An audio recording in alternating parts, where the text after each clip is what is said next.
Does that keep going? Ugh.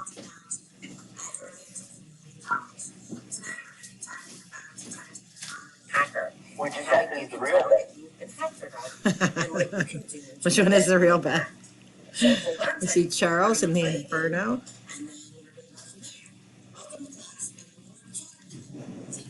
All right, hopefully that pauses it. All right, Charles, the Inferno, Brandy. Frank, are you playing tonight?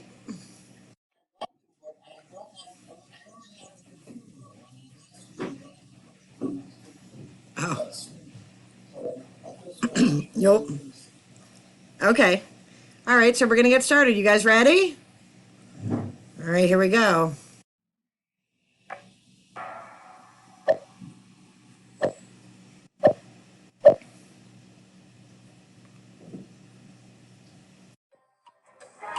Ooh, loud music.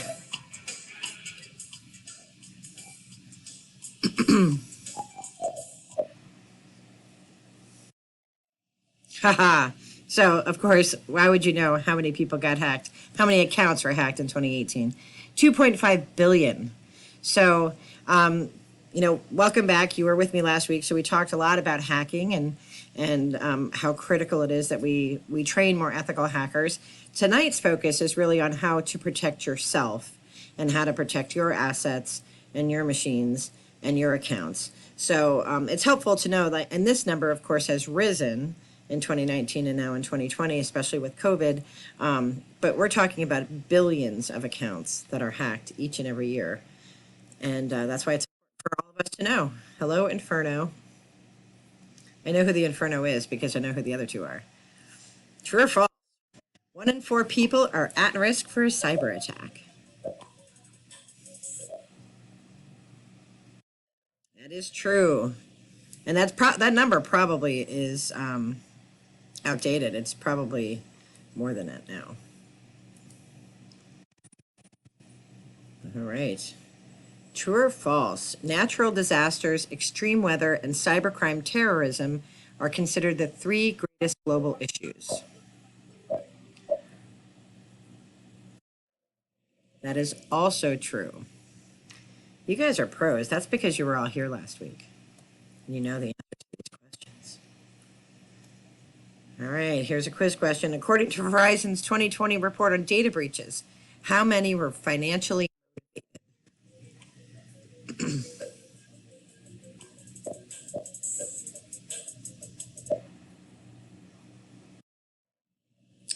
Wow, you guys are fantastic.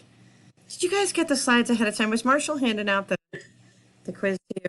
He hasn't seen this. But look at Brandy moving up. True or false? 90% of security breaches are caused by human error. Haha, you guys paid attention last week. I'm glad. All right. Which credit reporting super site was hacked in 2017?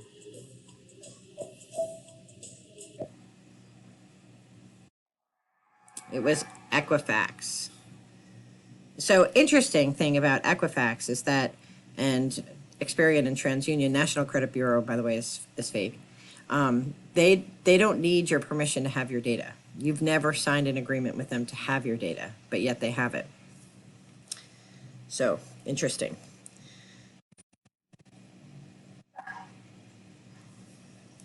But as a result of that, did they significant sanctions and fines? They did not.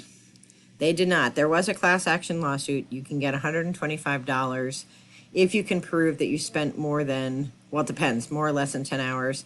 And then you have to provide all this kind of documentation and give them more personal information to get your $125. And they've made it, near impossible to, to make any claim for them, this company who has taken your data, which you never gave them permission to have, and being hacked and then not telling anybody about it. There's lots. It's a fascinating case. If you have extra time and you're interested, just looking at how we dealt with it as a culture and how we dealt with it legally, fascinating stuff. True or false? Equifax was warned about the hack 2 days before it happened.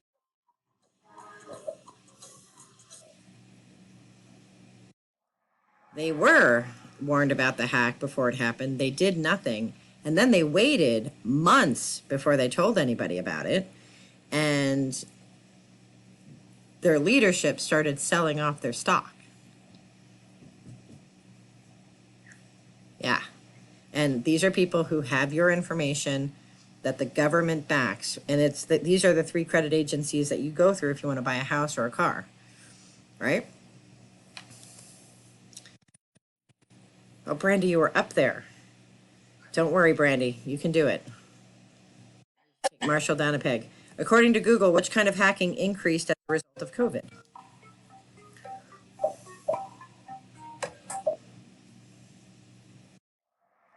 Phishing. Very, very well done. All right, Marshall, what's ransomware?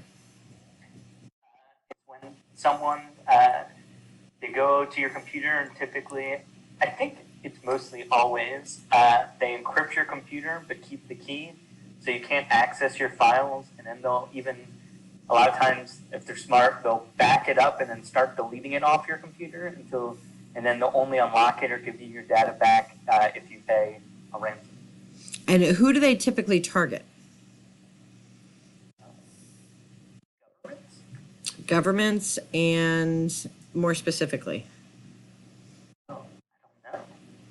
hospitals, police departments, and schools, because they have a lot of data, right? So there are people who will ransomware individuals, but that's not where you're going to make your money, right? You might get $5,000 from an individual, but if you want to make bank, you're going to go after some little police department in the middle of Oklahoma that doesn't have a team, that doesn't have a forensics team that can, fix the problem. You're going to go after them because they're more likely to pay you the money. Brandy, what's malware? You might be muted, Brandy. I can't actually see you. Malware is something bad. It is bad. What is it? What does it stand for? I don't really know how to describe it. All right, that's okay. That's why you're here. It's malicious software is what it's short for. So it's anything that's malicious that's intended to harm your computer. And phishing is actually when you send a link to somebody and you actually phish. You send a hook out and get the person to click on something, and then it'll either install something or it'll bring back data or whatever. That's phishing, just like phishing with a rod and a pole. Malware is malicious software that goes on your computer. Sometimes it's a honeypot that just sits and collects data until payday or 0 day when it gets all paid out. And then ransomware is a form of malware where you've encrypted all of the data and are holding it for ransom and want to pay off. Web spiders isn't really a thing. I mean, we have what are called crawlers and worms and things like that, but there's nothing called web spiders.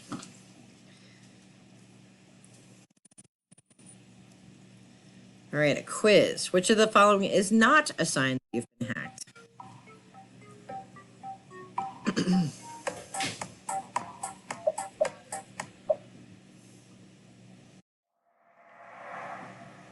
Very, very well done. So most hackers don't want to be detected, right? So they're not going to do something like dim your screen or, break up your audio or anything. What a good hacker is going to do is try to get you to do something, to click on something, to download something like a file, a PDF file or a picture, click on a link so that now they have your information, right? So if you see frequent random pop-ups, and this actually used to happen a lot more in the past, but now if you go on a website and you see all these pop-ups, 10 years ago, you saw this a lot more. then you know that something hinky had gone on.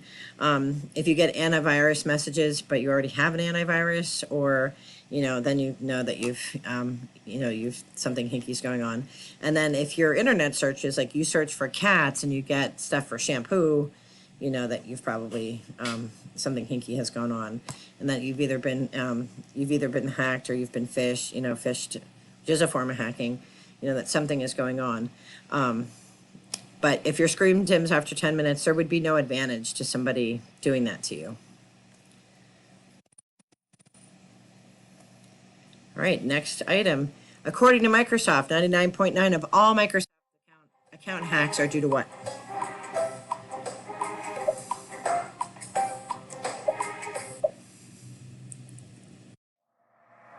So this was a tricky one. According to Microsoft, in their report from last year, they said that 99.9% of all of their accounts were hacked because there was no multi-factor authentication. So what that means is it used to be good enough to just put a password in. But passwords, if you're in the next course about social engineering and about phishing, you'll learn that the easiest thing to hack is a password. That's the easiest thing in the world to hack. So that's why even if you have 13 string or 8 string to 13 string, even if you have that, if you've used any known words in the English language or any language, John the Ripper, which is what we call JTR, which is in Kali Linux, that will crack almost any word in any language in seconds. So multi-factor is when it sends a code to your phone and you have to type the code in, or sometimes it's a phone call. So that's what Microsoft says, that their accounts were hacked because people didn't have multi-factor authentication. So a little bit of interesting data. All right, true or false, all files should be backed up at least once every 3 days. That is true. Now, there's a lot of debate about this, because what a lot of folks will say is the best practice is to back up in the cloud. I have a tinfoil hat the size of Nebraska, so I don't like that all my data is going somewhere, and, somewhere. And who has access to that data? Does the government get access to that data? Who actually can see in that cupboard? So you want to back up your data in the cloud, but you also want to have a hard drive backup. I use terabyte drives that I plug in, and I back up my data, especially pictures and things that are meaningful to me. I don't really have anything exciting, no huge financial records for a higher ed person. So, I don't have anything like that, but you should definitely back up your stuff, because the worst thing that would happen is if you did get hacked or you were ransomwared or whatever, you would have your data in another place, and then you could just, you could go to that backup to get information and restore. Well, it's getting close. It's getting close over here. Brandy's sneaking up on you, Marshall. The top 4 cyber threats are phishing, ransomware, malware, and what? What's the 4th thing?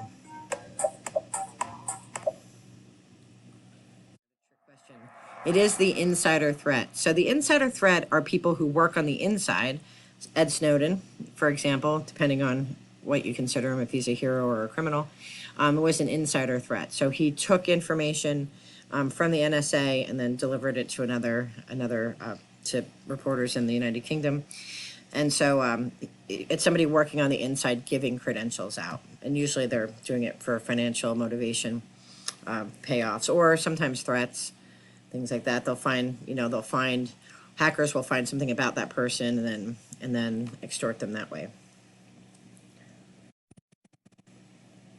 All right, here we go. True or false? USB drives are safe if they are purchased directly from a reputable source.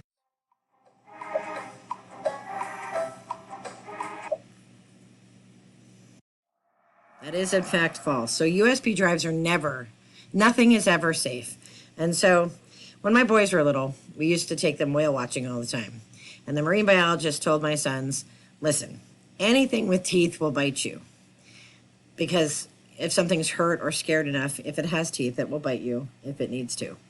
And anything with a chip can be hacked. So never let anybody put a USB drive into your computer.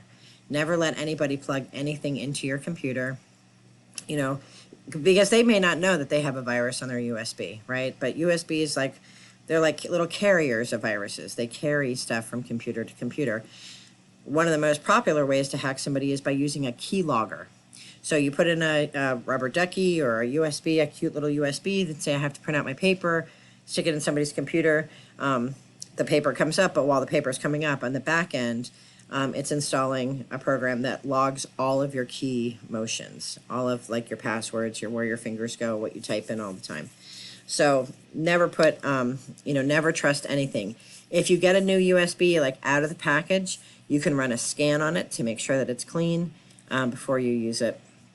And you just want to be careful and protect yourself with USBs. Now that we have cloud storage, not a lot of people use USBs anymore, but again, I don't always trust cloud storage because who knows where the cloud is. All right, next question. On average, how many days does it take to identify a security breach?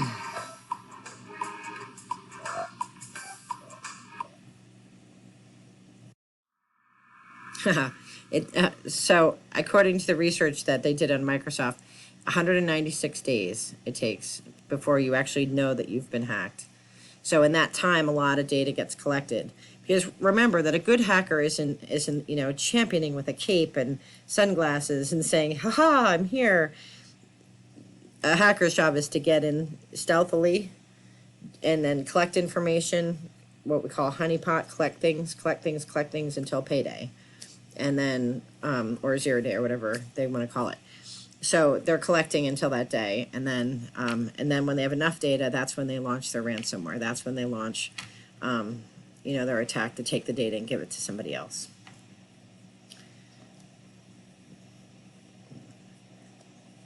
All right, true or false? 1 in 36 mobile phones had can't even speak. 1 in 36 mobile phones had high. Thank God you asked before I had to read it.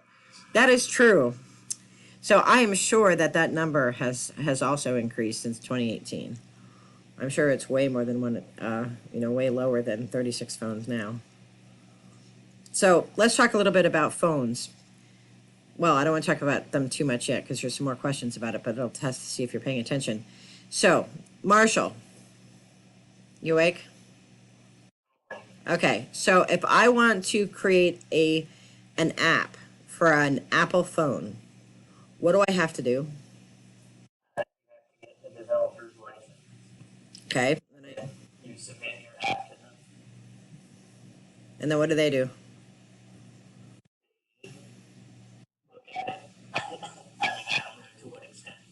They search for problems and they'll review it and they'll tell them something's wrong or they'll approve it. But it takes a bit. Okay. Frank, what do you think Google Play does when you submit an app that you've created?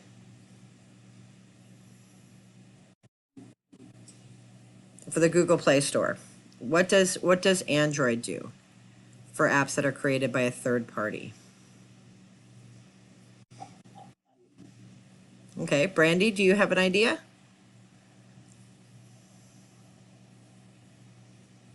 You might be muted. I'm thinking not as much because there seems to be a lot more. Apple and Android, and this isn't, I mean, I have an iPhone. I think that Apple has a lot of things that are a pain in the rear too. But as far as security goes, Apple, you have to be an Apple developer in order to publish in the Apple Store. And every single app is vetted through the developer group. If you want to publish on an Android phone, all you do is submit the app and it's automatically published. So that's why when people say that Macs have a higher security, that they're more secure, it's because they really are, because they're going to filter out garbage. Now, can garbage still go through? Absolutely, because everything with a chip can be hacked, everything. But the risk is higher. The reason that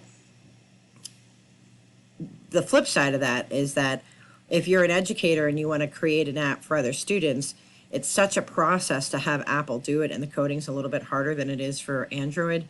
for the programming of the apps, it's easier to program an app for an Android than it is for an iOS device.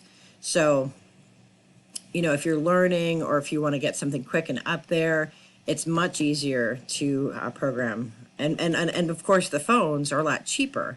More people have Android phones because they cost $99, where iPhones cost $600, right? So, there's, when I used to teach, when I used to teach app programming, if you create something on an Android, it does not transfer over to Apple. But if you make something for an Apple, you can actually send it to both stores. You can convert the code, and it'll go over to both stores. So, I think I have that right. I'm saying this backwards. I'm sorry, I'm saying it backwards. If you create for Android, it can be published in both stores. You can convert the code very easily over to iOS. But if you create something on an Apple, you actually have to then create it entirely separately for the Android. So that's why sometimes an app won't be in both stores. All right, true or false? Americans lose 15 billion annually due to identity. That is true. That is the truth. True or false? By 2021, a business will fall victim to ransomware every 11 seconds. You guys are so good. Look at you. Super fast. You guys know this stuff. All right. Here's a puzzle. So rank the following in order of how the accounts were hacked. How many people were affected by the hack? And what you do is you take the color and you drag it into the box. I have to take just a second to, there's like gunshots in my backyard, so I need to go see what's going on back there. I'll be right back.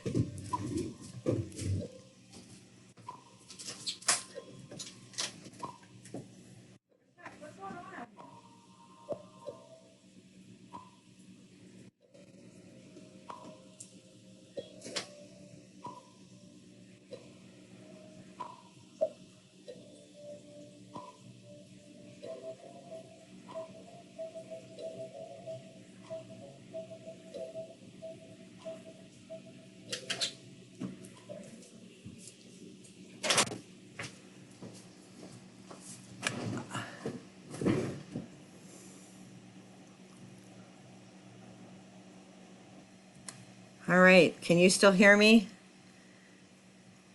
Okay, sorry, I don't know what that noise is in the back. I live in Palmerton. There's very strange things going on here. So the correct order, and we're going to talk about this more later when we look at the slides. When we look at a hack, we look at what the impact is. How many people did it affect, and then how much did it cost the people affected? So the Yahoo attack, which happened in 2016, is still the most accounts hacked. Marriott attack, Equifax hack, and WannaCry attack all happened in 2017, and they hacked different things. WannaCry was ransomware. Marriott, Equifax, and Yahoo were credential hacks, with Equifax being gathering social security numbers and things like that. So we are going to talk about this more in a minute, but it's interesting how we rank and think about hacks. All right, true or false? PC and Apple devices are equally hackable. You know the answer to this because we just did this. That is false. It is easier to hack PC and Android apps. True or false? Facebook quizzes are mostly safe. That is also false because Facebook, the number one goal of Google, it's an advertising company. So we think of it as a search company, but they're really an advertising company. And Facebook is social sharing, but the way that they make their money, the reason, they're all billionaires, is because they too are advertising. So everything down to Candy Crush, games that you play, quizzes that you take, apps that you fill out, all of those things are with the intention of trying to sell you stuff. So you can be off of your computer and have your phone sitting next to you, and you could be talking about fishing lures, but you don't really fish, but you could be talking about fishing lures, and guaranteed the next day you're going to get pop-up ads for fishing lures because everything is always listening to you, right? So Facebook quizzes, you're giving them data about you. So, who were you in a previous lifetime? Were you Cleopatra or were you Aphrodite? Do you like flowers? Do you like cars? Do you like cheeseburgers? And then guaranteed within a few hours, you're going to start getting ads for flowers, cheeseburgers, cars, right? So Facebook quizzes are intended to and designed to get you to play them because they're fun, but they're gathering information about you. Some of the other things that you do on Facebook or Twitter, Instagram, all of the social media sites are the copy and paste things, like with the list of, which states have you lived in, or, answer from high school. And then you have all these questions about high school and you answer them. And all of those things are attempts to get information about you so they can sell you stuff. The flip side is that hackers also use that information that now you've shared freely, and they use it to hack you because now they're building a profile about you and they know everything about you, right? So be very careful what you post on social media. Don't take the quizzes. Don't repost those, who would you be stuck in a bar with, and then, your friends and stuff, because that's just getting them involved in the hack too. Never click on anything, a quiz that somebody sends you in chat or text. Never click on things, which we talked about last week. Just remember what the goal of those companies, is just their goal is to sell you stuff.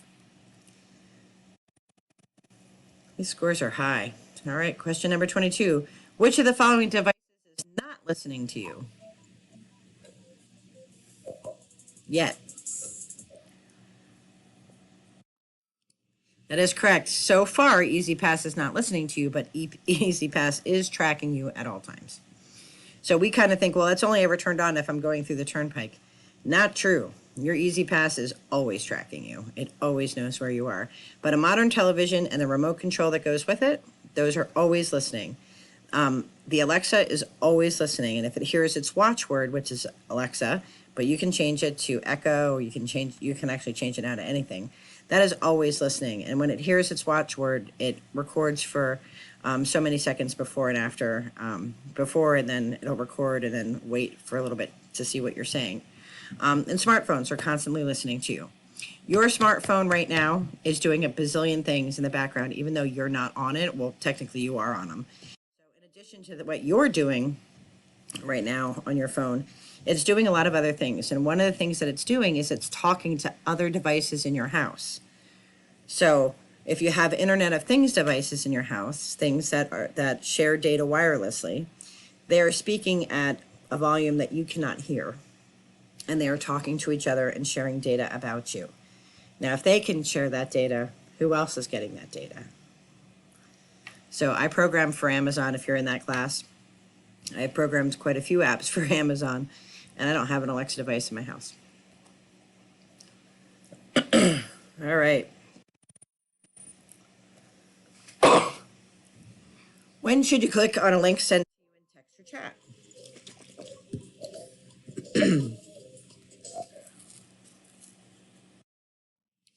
So this was a trick question. You can click on links if you know the sender and you're expecting it. However, if Marshall sends me a link, a funky link to something and says, this is funny, watch this, I will call him, or I'll use Teams because he's on my staff and we use Teams. And I'll say, hey, Marshall, did you send me this?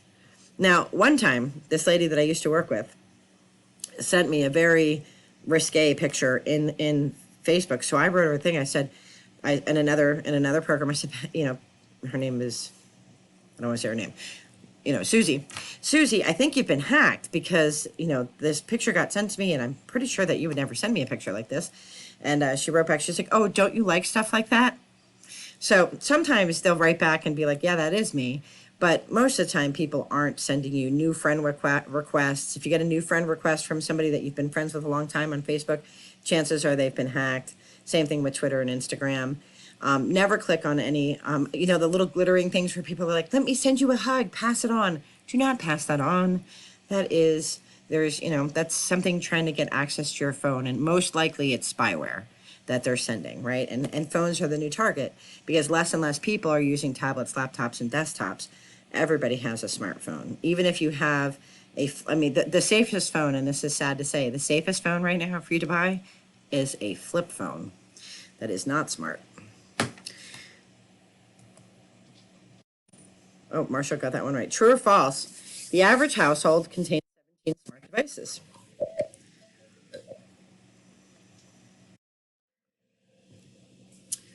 All right, let's see if we can name 17. Charles, name a smart device you would have in your house. You could have a smart fridge in our smart apartment. Our fridge has a television in it, which blows me away. It's got a screen where you can program stuff, so you might have a smart fridge. Tells you how cool things are. You can actually remote control it to see who's eating out of it. You can look and see if you have eggs or milk. There's a camera in it, and there's a camera outside of it too, right? So if I want to hack into your camera to see what you do in your kitchen, because I'm a creepy stalker, I could hack into your fridge and control your food so it goes bad, and then I'll force you to go to the store so that I can follow you to your store, or I can just watch you. Okay, good. Fridge. Brandy, what's something else you might have in your house that's smart? Type of thing. The Ring doorbell, right? The doorbells that they have, right? So back in the olden days, if I wanted to case your house, I would go door to door selling Girl Scout cookies. Now I don't even need to do that. I don't even need to be physically there to watch your doorbell. I can just run some code that scans a neighborhood. Now, Google Maps is great because I'm not going to waste my time on junky households. I'm going to go, I'm going to go for the $1 billion households, right? So I'm going to scan all those ports, see which ports are open, see which cameras I can drill down to, and then, a little alarm goes off and a human comes and says, "Oh, Charles, you have such nice things." And then I go and, steal all your stuff, right? So, but on the flip side, one of the guys that works for us, Chris, he hired a dog walker, and he wanted, he's very specific. He treats his dog very well. And he wanted a 30-minute walk. The lady was getting paid $50 a half hour to walk the dog. Her job was to come in, feed the dog, take the dog for a 20-minute walk, and then brush her. And then he had one of those cameras, and he found out like she was only in the house for 5 minutes at a time. Let her out, let her back in, put food down. So so in some ways they're really good tools, right? They're often used as nanny cams in nursing homes and daycares to see about abuses and things like that. So in some ways those cameras are great, but in other ways they can be harmful. All right, Charles, what's a smart device you might have in your house? The good ones are getting taken.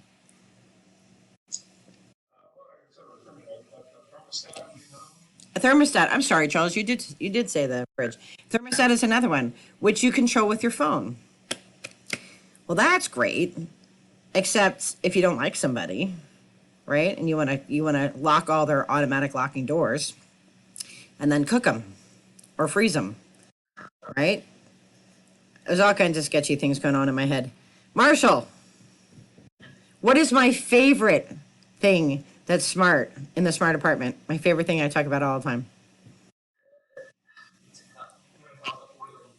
That's what that is. Yep, that is. And why is it my favorite? Scentless chemicals Do what? kill people. Yep. That's your favorite thing to do. Well, not my favorite thing to do, not yet. But diffusers, $20, comes with an app. It's a smart diffuser. There's pretty oils that go in it. We have have you ever used any of them, Marshall? There's like Evergreen and Ocean Freshness and all these different oils, and they're great. But if I'm a chemist and I don't like my mother-in-law, I can put together a scentless chemical, stick it in there, and it's operated by your phone. I can leave her house, turn it on, and kill her. Why would you put that in your house? Why would you need a smart diffuser? Not like old-fashioned like diffusers where you plug it in the wall, right? So smart things are not always great.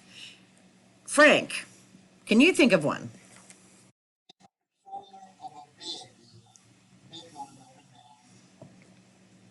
There are smart beds. We have a smart bed pad in the smart apartment. And so that lays on top of the mattress, like a regular mattress, but they also have smart beds. And what it does is it tracks your weight and how often you moved. It has a temperature checker in it. It does a bunch of different things. And so again, you could hack that, right? So that it gives the wrong data, to the medical facility or to your doctor. Smart toilets, which remember back in the olden days, you went to the hospital and you peed in a hat, and then some nurse, poor thing, had to come and he would have to, or she would have to measure your pee and do all kinds of tests with it. You don't have to do that anymore because there are actual toilets that do all of that work, and they use them a lot in rehabs and places where people are going through detox, and you can hack them. I can hack them from my phone outside so that your urine always looks clean. Right? So these things they're great because they're fun and they're convenient, but in some ways they do great things, in some ways they don't do great things. Drones, I love drones. I think they're fantastic, and they have really, world-changing opportunities. So a drop drone, they were created by Amazon. Well, they're created by the military, but the ones that are for commercial use or for pedestrian use, they can carry 50 pounds, right? They can fly. And they use them in places like Puerto Rico when they got hit with extreme weather, right? Because they couldn't drive trucks in. So they were able to bring much needed supplies into the community with these drones. And that's fantastic. But if they can carry 50 pounds of good stuff, they can carry 50 pounds of bad stuff, right? And drones are also easily hackable. You can change the route. You can change, where it's going and what it's carrying. And again, a good hacker is going to go undetected. So there needs to be good people who know how to tell if something's been hacked, if it goes off course or whatever. So be careful with smart devices. Not everything that's shiny is good. And just know what the good and the bad are, and then be able to protect yourself from the bad stuff. All right. Spyware is the most common hack on a smartphone, like an iPhone or an Android. That is true. So on your phone, what people want from you is they want to spy on you. They want to know what you do. They want to know where you go. If you're using Google location for your Google Maps, somebody can find out where you are all the time. Now, you and I are probably thinking, well, that's super creepy. And it is super creepy. But, people get stalked all the time. And that's how people do it. They're spying on you. Now, if you have an app, there's an app that you can have if you have kids that kind of shows you where your family is. That's great. That's a great thing to have, especially if you have teenagers or, children that are out driving. You can always see where they are. But if you can see it, so can somebody else. And people are creepy. I just watched a movie last night that totally, my kids have Shudder for the month of October. And this movie was called The Poughkeepsie Tapes. Holy crap, it was creepy. Right? If somebody's obsessed and they want somebody's credentials, they can spy on them right through their phone. Listen to them, listen to their conversations. On your laptop, if you want to prevent your laptop from listening to you, the very easiest solution in the world. Go out to Five Below, buy yourself a set of earbuds that have the microphone in them. So it's it'll be like a little, I don't know if I can't lift this up so you can see it, but like a little, no, that won't come up. It's got like a little bar on it on the side that allows you to, it's like a microphone. Go out and buy those, $5. Come home, plug that into your computer. This works on a desktop or a laptop. Plug it in. Actually, it doesn't work on the new iPhones and iPads because they don't have the plug ports. They have the specialized Mac ports, but you don't have to worry about it as much on an iPhone, but it'll work on an Android. Just stick it into the microphone jack. And then go on some kind of app that uses your microphone and your camera. So FaceTime, Zoom, whatever. Go into a room, and as you're talking, cut it with a scissors right at the base before the stem that's in your computer. Leave the plug in your computer, but cut right above that. Then your phone or your computer thinks that it's listening to you, but it's actually not listening to you because you've cut off the device to hear. Does that make sense? Yes, no, clear as mud. Marshall, did that make sense?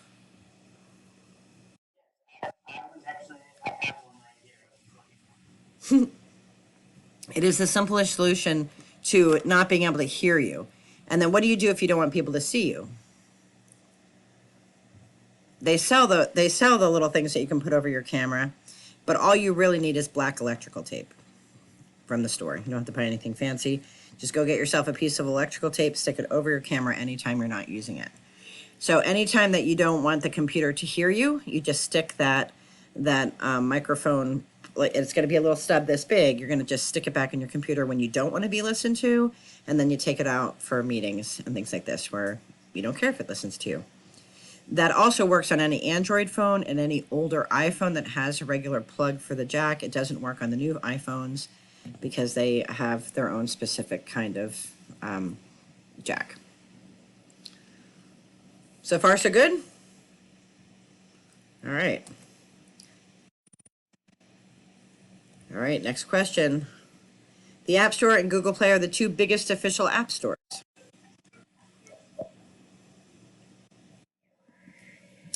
That is the truth. That is true because they both rely on third-party app developers. Google Play, like I said, it's a cheaper phone, so a lot more people use it, and it's, you just have to submit it and they publish it. They don't review it.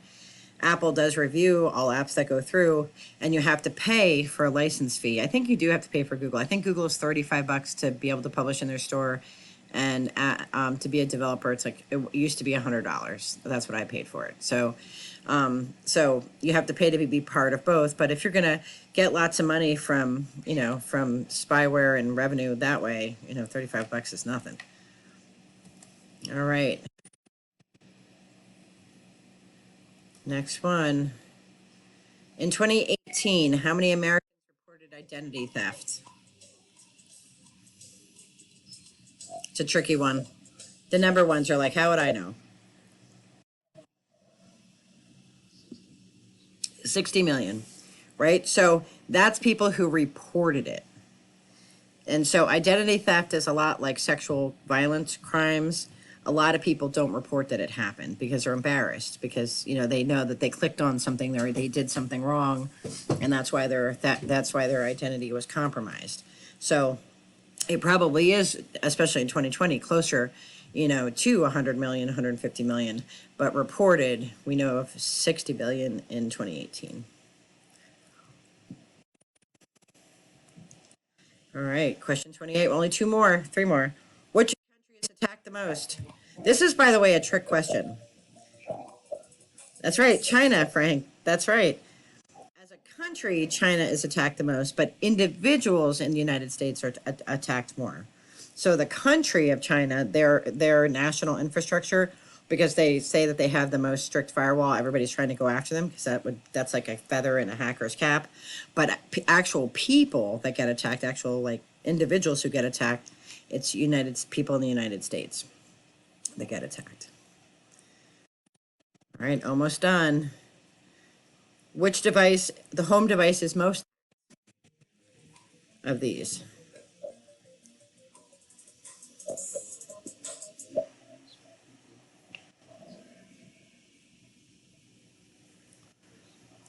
The security to cameras are the most hacked devices because that's really what's going to get somebody into it. I mean, Alexa, you can hack somebody's Amazon account, and that's going to get you because if you have an Amazon account, your Alexa's hooked into there, so anything that you do in your Amazon account is going to come up in the Alexa file. So, there's no reason really to hack an Alexa. Your smart TV, you could hack the camera in it so that you could see a person, but it's easier if they have the IoT camera because the security mechanisms on those Internet of Things devices are so weak because the companies are trying to get the stuff out so quickly. They're competing with each other, so each one wants to have the better device, especially out by the holidays when people buy them. So they're not paying attention to security, and then they're offering patches that go through. And so the WannaCry attack, which we're going to talk about, that worked because people did not update their PCs. and so there was a huge, hole in the coding, and that's where they stuffed in the WannaCry attack. They sent out the updates and patches to fix it, but people didn't do that, and that's how they were hacked. And the same is true with Ring. They get in, and then of course they're going undetected, so you don't know that you've been hacked.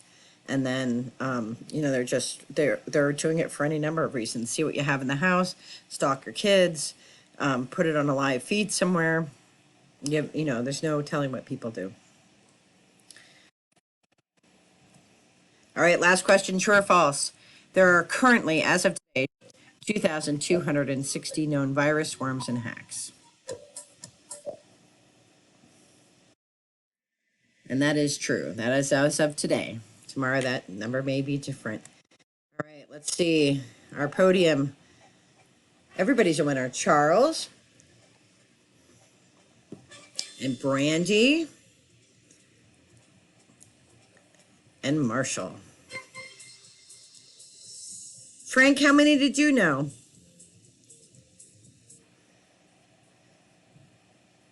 Oh, hopefully you can see me still. Can you see me still? Frank, how many? Well, that's good. Hopefully you learned some things. So I'm going to turn off the recorder.